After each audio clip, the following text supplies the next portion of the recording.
Oh, you can't hardly see me, but that's okay. All right, my name's Larry. I have a couple videos on here. Check them out if you want. If you don't, that's totally cool. This is just going to be a basics lesson on just a couple of scales that I've learned that have tremendously helped me with my soloing and with learning how to solo. I don't know how to solo yet, but I know the scales that correspond with my home base, what I consider to be my home key, the key that I use the most in writing and in soloing, and that would be the A minor pentatonic scale. It would be the first scale you would use in this, and then there's that's the A minor fucking key. So anyway, that being said, I'm going to show you a couple of scales that I learned within the past month or two that have I couldn't do this before. I could not solo at all. I couldn't even do anything really.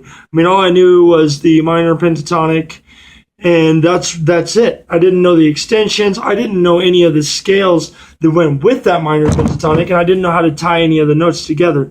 But ever since I learned like 3 more scales, or really 2 more, and 2 of them aren't even really, one of them isn't even really a scale so much as it is just a variation of a piece of a scale. And just learning these things has really helped me out. So if you're just now starting to learn how to solo, you need to become one with the guitar, in the sense that you need to know where your boxes are at, where your different notes are at. I'd recommend learning at least most of the notes on most of the strings, so you have somewhat of an idea, but you don't really need to. You can completely feel it out. Anyway, let me get to the scales. And I promise you, I'm making this way harder than it has to be, but I promise you this much. If you just tinker around with these scales a little bit, you'll get to where you know where the notes are supposed to be. And if you don't exactly get them right, play to a backing track. And if it doesn't sound smooth, then it's not supposed to be there. It's as simple as that. And then you can kind of figure out exactly what you need to be doing. All right, so check it out. The first one I'm going to show you is the minor pentatonic. Everybody should know this one. If you don't, that sucks. You should know this. Now, the minor pentatonic, pick your key. I like A minor, so I'm going to do the A minor pentatonic, starting on the 5th fret of the low E, which that's the A note. As if you've been playing guitar long enough to learn how to solo, then you know that. You're going to go 5, 8 on the E, and then you're going to go 5, 7, or you can do 5, 6, 7. That's part of that blues scale on the A, and then you'll go 5, 7 on the D, 5, 7 on the G. But if you want, you can throw that 8 in there on the G, and that's part of the blues scale too. And then you're going to do 5, 8, 5, 8. So 5, 8 on the B and E strings. That's the first one. That's an easy one. The next one will be start on the 7th fret of the E. Okay, sorry about that. Had a little hiccup. So I showed you the pentatonic. That's the basic.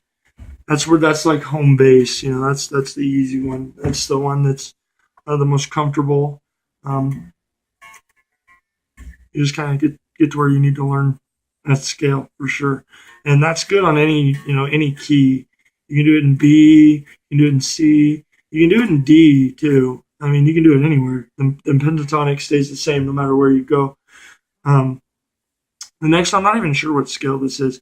It's just a scale that I learned on a YouTube video, and it's tremendously helped me expanding it. It's also in the key of A minor, so if you play any of these notes in correspondence with any of the other scales, it's all going to fit. It's all going to make sense. So let's start out on the 7th fret, as I said before, of the low E. And then go to the 8th fret of the E, then the 10th of the E.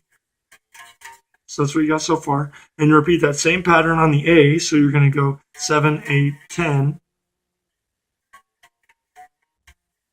Okay? I'm pretty sure this is a major scale, but I'm not sure. Anyway, and you're going to go 7, 9, 10 on the D. So you're going to have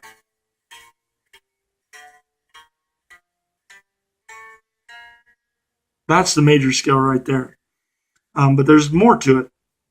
After you go to 7, 9, and 10 on the D, you're going to go 7, 9, and 10 on the G as well. So far we got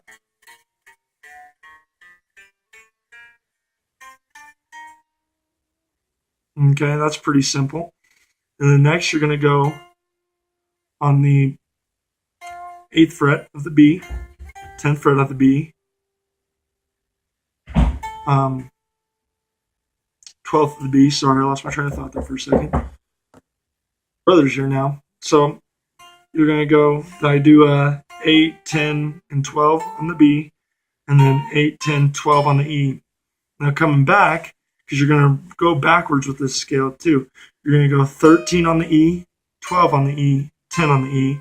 Do that same thing on the B, 13, 12, 10.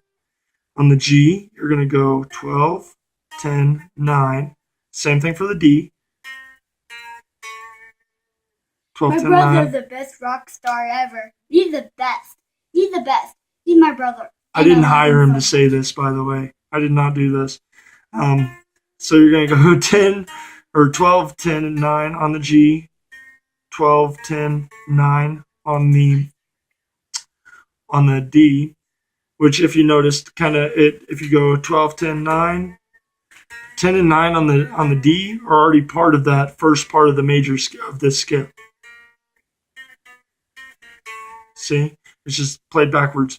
And then on the A, you're going to go 12, 10, 8, and you're going to do the same thing. Then? On the E. And then, thank you for Larry's my best brother rock star. You know I had to play the guitar, so be careful with your eye pointing at the guitar. He doesn't know what he's talking about. Yeah, thanks for watching. That's pretty much if you learn those two scales, which I only did 2 of them. But if you learn those two in correspondence with each other, you can learn how to solo really, really well. Solo the and best. learn the notes, you know. Anyway, take it easy.